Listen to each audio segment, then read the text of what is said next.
ओ सदाई संगत में तुझा सठा मुमाना है।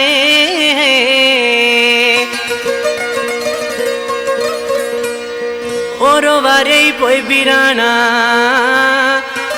हुसैन खास के लिए जानी चवे। हुसैन खास के लिए होटल वारो टंडो आदम खान से प्यारो प्री भाई वधिक फरमाइशा टंडो आदम खान शाहजहान खास के लिए शाहजेब खास के लिए इरफान खास के लिए खिपरो का वधिक फरमाइशा है हुसैन समो ताज मोहम्मद उमरानी आबिद जट मीर मुर्तजा मक्सी मुनवर मक्सी अयूब मरी महबूब चांडियो शहबाज चांडियो कासिम गाओ असा प्यारो भाई टंडो आदम खान फरमाइश अल्ताफ डेरो हाकिम खास के लिए पोड़ो छुटो असलम छुटो अकबर छुटो गुलाम हुसैन छुटो। हुसैन पकवाजी आशिक जमानो रोई छात चे ओ दर्द नहीं सुन नहीं सदा रहा सो छड़े तू हलो मैं तन दाह कई मो ओ गेरल संगुम दे लगे तो सिर मुझो खण दे ओ कोल छदी दे तू जीण कोल छदी दे दर्द नहीं सुन नहीं सदा रहा सो छड़े तू हलो मैं तन दाह कई मो लगे तो सिर मुझो खण दे वो कौन छदी दे तू जीण कौन छदी दे।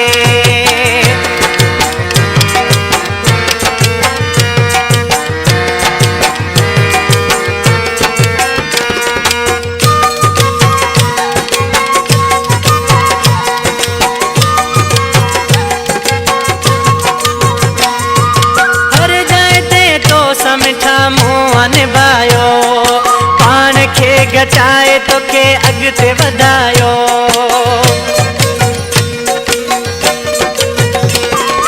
हर जाए ते तो समिठा मुँह निभायो पान के गचाए तो के अगते वधायो दर्द नहीं सूर नहीं सादा रहा सो छड़े तू हलो मैं तद दाह कई मुँह ओ गेरल सा घुम दे लगे तो सिर मुझो खण दे कौन छदी दे तू जीण कौन छदी दे।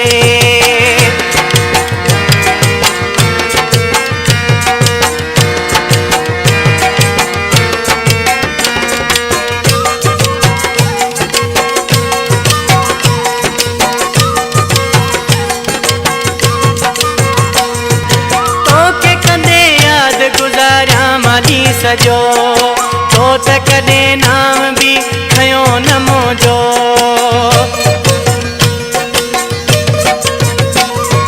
तो के कंदे याद गुजारा माली सजो तो त कदे नाम भी खयो न मोजो दर्द नहीं सूर नहीं सादा रहा सो छड़े तू हलो मैं तद दाह कई मो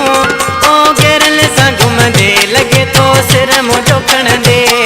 ओ कौन छदी दे तू जीण कौन छदी दे।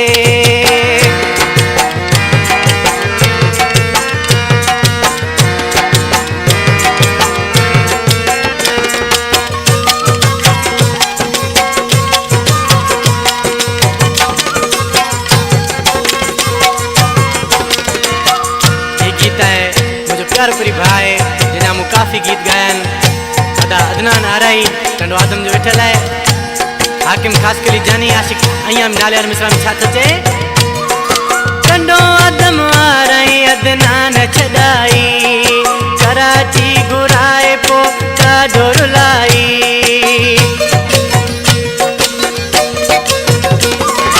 टंडो आदम आराई अदनान छदाई